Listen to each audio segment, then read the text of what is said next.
સદંતર જુઠ્ઠાણાઓ અને બેકફૂટ પર આવ્યા પછી, આ દેશની બહેનો દીકરીઓનું સદંતર અપમાન કર્યા પછી, ધમકાવી ડરાવી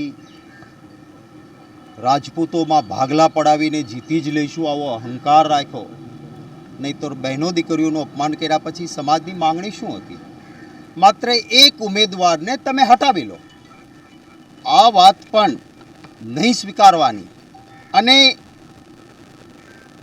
અહંકારથી આ જ રહેશે. અને એમાં સૌથી વધારે રોલ કોઈનો રહ્યો તો ભાજપના પ્રદેશ પ્રમુખનો રહ્યો, ધમકાવાના સમાજને. અને હવે કોઈ કન્ટેસ્ટ વગર જે વાત ન થઈ હોય એવી વાતોને વિકૃત રીતે રજૂ કરવાનો પ્રયત્ન કરે છે. પણ સમાજ ભોળો જરૂર છે, સમાજ મૂર્ખ નથી. આ એ જ કોંગ્રેસ પાર્ટી છે જેનામાં એકતા કરવાની વાત હતી. અંગ્રેજો તો ઈચ્છતા હતા કે દેશના નાના નાના ટુકડા થાય.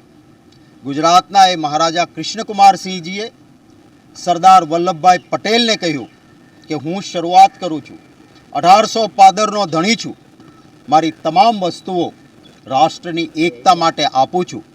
અને ત્યારે સરદાર વલ્લભભાઈ પટેલ અને કોંગ્રેસ પાર્ટીએ માત્ર શબ્દોમાં નહીં કહ્યું કે મહારાજા સાહેબ આપ મદ્રાસના ગવર્નર બનો, જેથી કોંગ્રેસ પાર્ટી આ રીતે આપને સન્માનિત કરવા ઈચ્છે છે.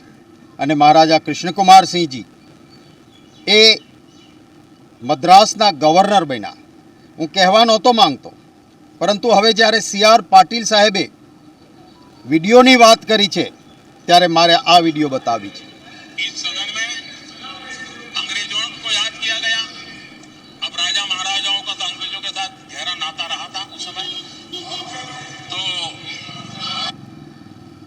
દેશના વડાપ્રધાનશ્રીએ દેશની સંસદમાં રાજા મહારાજાઓનું અપમાન કર્યું.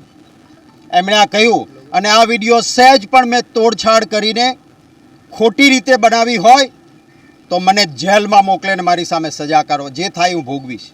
આ વિડીયો સંપૂર્ણ સાચી કે દેશના વડાપ્રધાન દેશની સંસદમાં એમ કહે કે જે અંગ્રેજો આપણા દેશને લૂંટતા હતા એ અંગ્રેજો સાથે राजा महाराजाओं को तो बहुत गहरा संबंध था. હતું ક્યારે એવું? દેશની આઝાદીમાં મહાત્મા ગાંધીજીએ લડત ઉઠાવી તો આ દેશના રાજા મહારાજાઓએ, આમ આદમી, બધા જ દેશવાસીઓએ જાત નાત ધર્મ ભૂલીને એક સાથે અંગ્રેજો સામે લડાઈ લડી હતી. તમામ એક થયા હતા. 1857નો એ બળવો જુઓ, કોણ કોણ જેલમાં નાખ્યા હતા અંગ્રેજોએ, કાળા પાણીની સજા કરી હતી. એ બધા જ રાજા મહારાજાઓ હતા. અને એમ છતાં આ વિડીયો આપે દેશની સંસદમાં દેશના વડાપ્રધાન એમ કહે છે કે દેશને લૂંટનારા અંગ્રેજો સાથે રાજા મહારાજાઓ કા बहुत गहरा संबंध था. આનો ખુલાસો કરે ભારતીય જનતા પાર્ટી. પહેલાં અમારા સમાજને તોડવાનો પ્રયત્ન કર્યો, પરંતુ હું ગુજરાતની જનતાને નમન કરીશ, બહેનો દીકરીઓને નમન કરીશ કે આ બહેનો દીકરીઓએ કીધું કે રાજા મહારાજા કોઈ એક જાતિના નહોતા, રાજપૂતો બહુ હતા.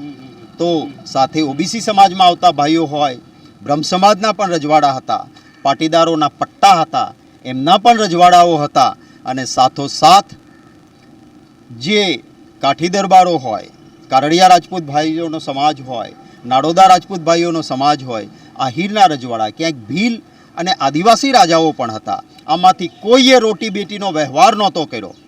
અને જે રીતે આ વડાપ્રધાનશ્રીની પણ વિડીયો છે, કોઈએ પણ અંગ્રેજો સાથે ગહેરા નાતા, કોઈ સંબંધો નહોતા રાખ્યા. અને હવે ભારતીય જનતા પાર્ટીને ગામે ગામ વિરોધનો સામનો કરવો પડે છે, તમામ જ્ઞાતિનો.